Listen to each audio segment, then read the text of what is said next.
Assalamualaikum warahmatullahi wabarakatuh. Nama saya Laili Masruha, saya dari kelas PKPI 7B.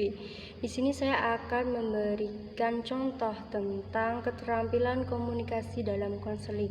Sebenarnya keterampilan komunikasi dalam konseling ini ada 7, namun di sini saya hanya akan memberikan contoh 4 saja, yaitu yang pertama attending, yang kedua empati, yang ketiga refleksi, dan yang terakhir yaitu eksplorasi. Memasuki contoh yang pertama yaitu attending.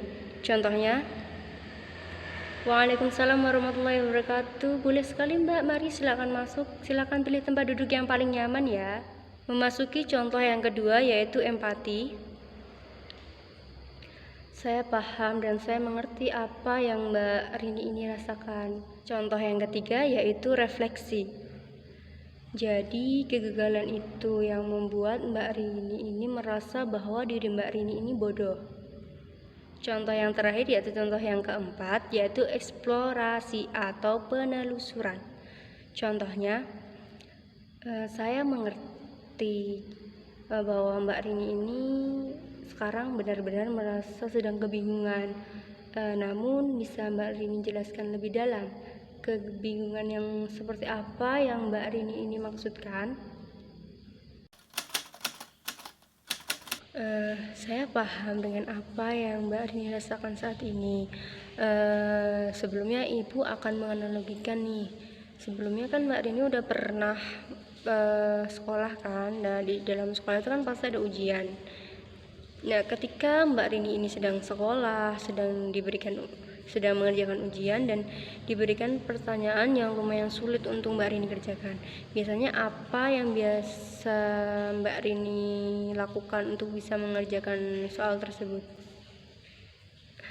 Nah, jadi gini, biasanya kan ketika kita ingin lepas dari ujian atau ingin diberikan kemudahan dalam menyelesaikan ujian tersebut, salah satu caranya yaitu dengan percaya diri, Mbak. Ya, ketika soal ujian itu datang kepada kita, apalagi biasanya soal ujian itu kan mendadak tuh. Biasanya pelajaran matematika kan suka mendadak. Kita nggak ada persiapan apapun gitu. Ya karena nggak ada pengetahuan kan sebelumnya. Nah, yang bisa kita lakukan itu ya kita percaya diri aja. Kita percaya bahwa kita bisa mengerjakannya. Kita jawab semampu kita jawab sebisanya saja. Nah, ketika kita menjawab sebisanya saja, itu kan kadang-kadang kita bahkan mendapatkan nilai yang lebih tinggi. Kadang juga mendapatkan nilai yang rendah sih. Tapi kan dengan kita menjawab pertanyaan tersebut, kita bisa menyelesaikan ujian tersebut kan.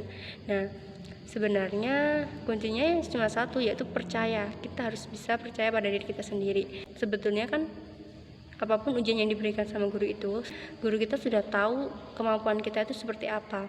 Karena minimal kan gurunya sebelumnya udah pernah memberikan penjelasan di pas pelajaran-pelajaran biasa tuh.